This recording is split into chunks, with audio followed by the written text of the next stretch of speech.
नमस्कार, न्यूज 24 में आपका बहुत बहुत स्वागत है। दिल्ली की कमान आतिशी ने मुख्यमंत्री के तौर पर संभाल लिया है और साथ ही साथ कैबिनेट ने नया प्लान भी तैयार कर लिया है। विधानसभा सत्र 2 दिनों के लिए बुलाया गया है, तो ऐसे में कैबिनेट का नया प्लान क्या है और खास करके अगर हम पर्यावरण से जुड़े सवाल करें तो पर्यावरण मंत्री ने क्या प्लान तैयार किया है, इसी पर चर्चा करने के लिए आज मेरे साथ दिल्ली के पर्यावरण मंत्री गोपाल राय हैं। आइए सीधे उनसे बात करते हैं। सर, बहुत बहुत स्वागत है न्यूज 24 पर। चूंकि 10 साल पूरे होने को है और ऐसे में ये सवाल उठता है कि दिल्ली का प्रदूषण जो है वो कम हुआ भी या नहीं।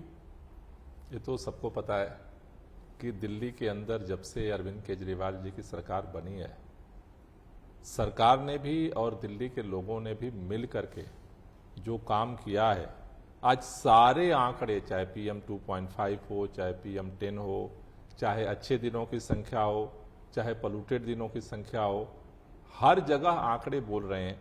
और अभी जो लेटेस्ट आंकड़ा आया है, 2016 में जो प्रदूषित दिनों की संख्या थी उसमें 34% से ज़्यादा जो है वो गिरावट दर्ज की गई है। यानी अगर हम कहें सीधी भाषा में तो 34% से ज्यादा जो है प्रदूषित दिन कम हुए हैं। जी, चूंकि सर 2 दिनों के लिए विधानसभा सत्र भी बुलाया गया है, तो ये सवाल भी वाजिब है कि 2 दिनों के विधानसभा सत्र में इस बार जो आप लोग हैं वो किस तरीके से एजेंडा पेश करेंगे, खास करके अगर पर्यावरण से जुड़े सवाल हों तो वो किस तरीके से रखे जाएंगे। देखिए, दिल्ली के अंदर सदन के पटल पे जो चर्चा अभी चल रही है वो दिल्ली के जो ज्वलंत मुद्दे हैं जिससे दिल्ली की जनता प्रभावित है उसको लेकर के चर्चा हो रही है। अभी जो सदन में दूसरा जो एजेंडा है, अभी मार्शल्स पे चर्चा हो रही है।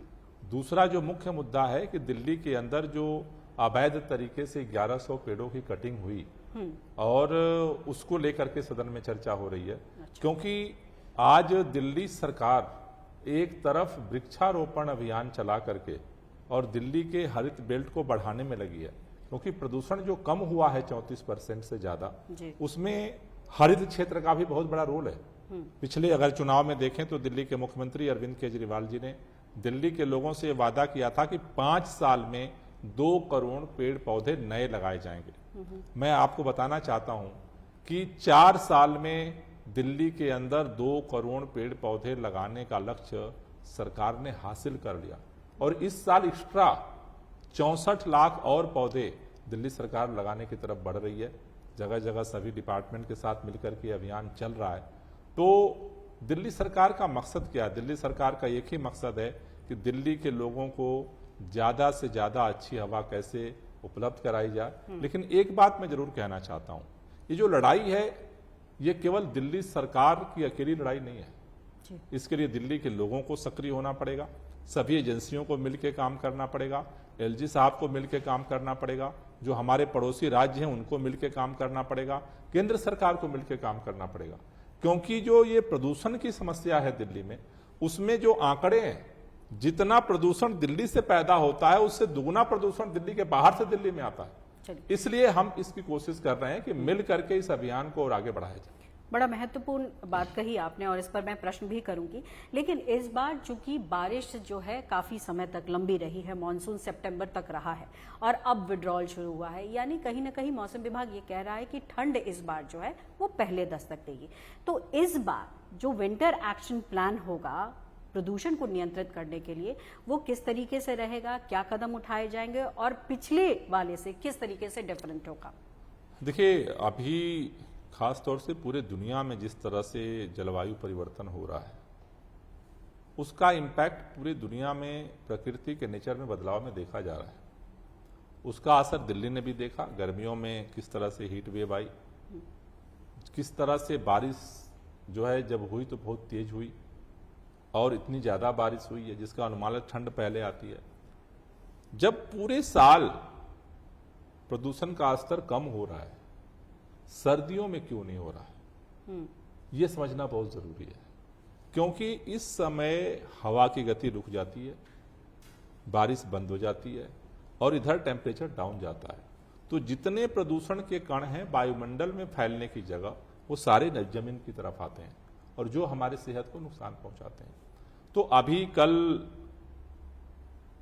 आम आदमी पार्टी की सरकार ने 21 पॉइंट विंटर एक्शन प्लान घोषित किया है, जिसमें मुख्य तौर पर फोकस क्या है, इन जो सारा पोल्यूशन है इसका सोर्स है या तो डस्ट पोल्यूशन है यानी धूल प्रदूषण, दूसरा गाड़ियों का पोल्यूशन है व्हीकल पोल्यूशन, और तीसरा बायोमास बर्निंग का पोल्यूशन है।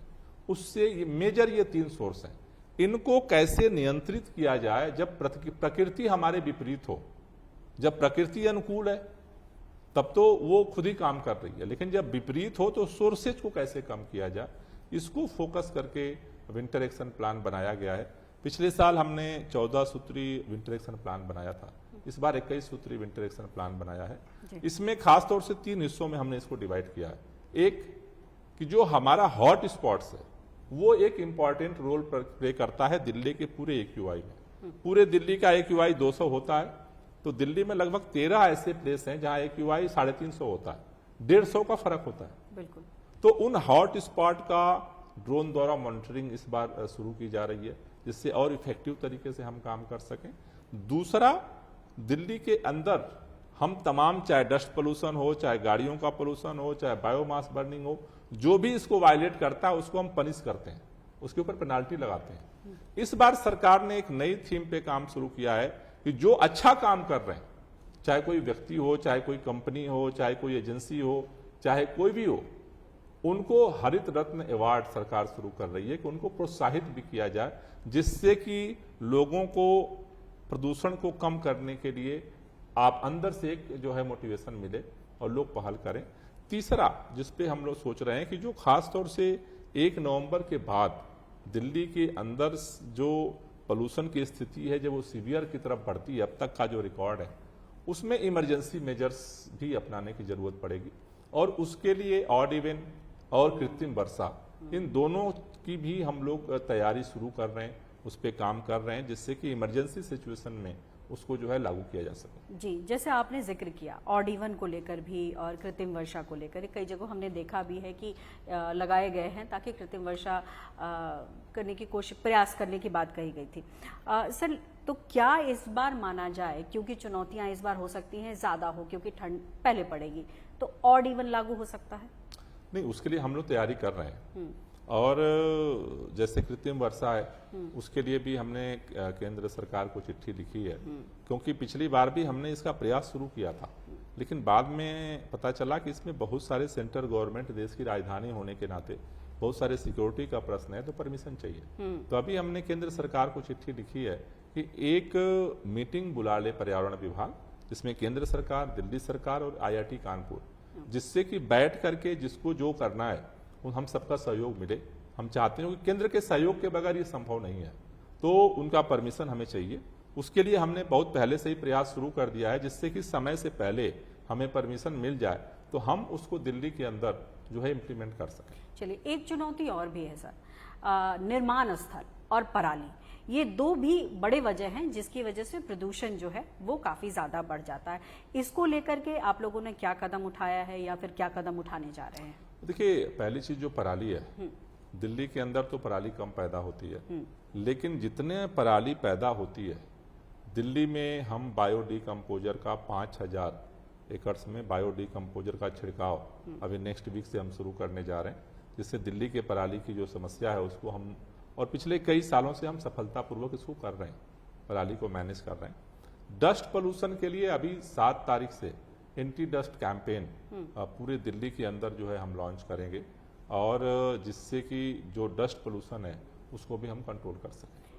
एक बड़ा महत्वपूर्ण सवाल है और हर बार आप लोगों ने इसको बड़े मुखर तौर पर उठाया भी कि दिल्ली में तो कवायद होते हैं, लेकिन बाकी राज्यों में जिस तरीके से आप लोग को सहयोग नहीं मिलता है, कहीं ना कहीं उसका भुगतान दिल्ली को करना पड़ता है। जैसे अगर हम उत्तर प्रदेश की बात करें, हरियाणा की बात करें, पंजाब की बात करें, ज़्यादातर समय में ये कहा गया कि उन्हीं राज्यों से पराली के प्रदूषण की वजह से दिल्ली को झेलना पड़ता है।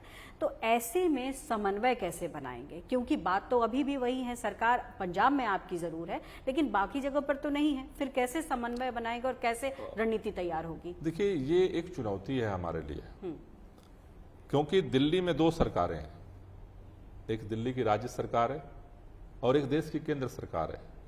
लेकिन केंद्र सरकार जब तक इसमें सक्रिय पहल नहीं करती है तो निश्चित रूप से ये काम कोऑर्डिनेशन का चुनौती भरा है। पंजाब में हमारी सरकार है जहां पर हमें डायलॉग का बातचीत करने का अवसर है। कल ही हमने पंजाब के मुख्यमंत्री भगवंत मान जी से बात की थी विंटर एक्शन प्लान घोषित करने से पहले, और उन्होंने ये बात कही कि हम लोग अभी जो घटनाएं शुरू हुई हैं, अखबारों में भी आ रही हैं, मीडिया में भी आ रही हैं, तो उसको लेकर के एक्शन प्लान वहाँ पर भी लोग बना रहे हैं। लेकिन केंद्र सरकार को निश्चित रूप से इसमें पहल करनी पड़ेगी, जिससे कि जैसा मैंने पहले ही कहा, इस बार के विंटर सारा जो पिछली बार का अनुभव था हमारा, उसको देखते हुए इस बार के पूरे विंटर एक्शन प्लान का हमने थीम ही बनाया कि मिलकर चलें, प्रदूषण से लड़ें। जब तक सारे लोगों का सहयोग नहीं मिलता है तब तक हम लड़ तो रहे हैं और लड़ करके हम हासिल भी कर रहे हैं, लेकिन उतना प्रदूषण हम नहीं कम कर पा रहे हैं जितना हम करने की उम्मीद रख रहे हैं। लेकिन उन सारी विपरीत परिस्थितियों के बावजूद हमारा संकल्प ये है कि हम तो प्रयास करेंगे, जितना ज्यादा से ज्यादा अपने स्तर पे करेंगे। बाकी जो है सरकारों से भी हम लगातार प्रयास कर रहे हैं, संवाद करने की कोशिश कर रहे हैं, क्योंकि हमारा लक्ष्य है दिल्ली के लोगों को प्रदूषण मुक्त दिल्ली देना। यानी ये कहा जा सकता है कि पिछले कुछ सालों से इस बार की चुनौती सरकार के लिए, आपके लिए ज्यादा है? मेरे ख्याल से देखिए, चुनौती इस पर डिपेंड करती है कि सब लोग सक्रिय होकर सहयोग कितना देते हैं। चुनौतियां तो पहले भी रही हैं, उन चुनौतियों का सामना हमने किया है, और इस बार भी सरकार ने पिछले सालों की अपेक्षा और मजबूती से अपनी तैयारी की है। तो हमारी कोशिश यही है, लेकिन सारा कुछ डिपेंड करता है कि चूंकि जैसा मैंने कहा दिल्ली में मल्टीपल एजेंसी है, मल्टीपल सरकारें हैं, तो सबका सहयोग हमें चाहिए और उसके लिए भी हम कोशिश कर रहे हैं। हमने तो इस बार कांग्रेस पार्टी और भारतीय जनता पार्टी दोनों के अध्यक्षों को भी चिट्ठी लिखी कि अगर कुछ भी आपके मन में कोई सुझाव है, कोई चीज आपके मन में है कि भाई ये करने से प्रदूषण कम हो सकता है, आप हमें दीजिए। लेकिन अफसोस किसी का जवाब ही नहीं आया। जी, तो अंतिम में यही सवाल मैं करूंगी। चलिए, आपने तमाम बातें कही, लेकिन जनता को आखिर में आप क्या कहना चाहेंगे? क्योंकि आपने जैसे कहा कि सबके सहयोग से ही इस पर्यावरण पर कंट्रोल, मतलब प्रदूषण पर कंट्रोल किया जा सकता है, तो अंतिम में जनता से आप क्या कहना चाहेंगे? हम एक ही बात कहना चाहते हैं, ये प्रदूषण पैदा हम सब मिलके करते हैं, तो इस प्रदूषण को कम करने के लिए ही हमें अपने हिस्से के प्रदूषण को कम करना पड़ेगा। उसके बगैर लड़ाई जारी है। हम अपने 110% एफर्ट कर रहे हैं, लेकिन अगर सबका सहयोग होगा तो मुझे लगता है कि प्रदूषण के स्तर को कम करने में हम सब मिलकर के और सफल होंगे। बहुत बहुत शुक्रिया न्यूज़ 24 से बात करने के लिए। तो जाहिर तौर पर जैसा इन्होंने कहा था कि प्रदूषण ऐसी समस्या है जिसके लिए सरकार के साथ साथ लोगों को भी आगे आना होगा, और जिस तरीके से मंत्री जी ने कहा कि तमाम काम करने के बावजूद अगर सहयोग नहीं मिलता है तो फिर इसमें आप सफलता प्राप्त नहीं कर सकते हैं। इसीलिए कवायद हर लेवल पर होना जरूरी है। कैमरा पर्सन सुनील के साथ पल्लवी झा, दिल्ली, न्यूज़ 24।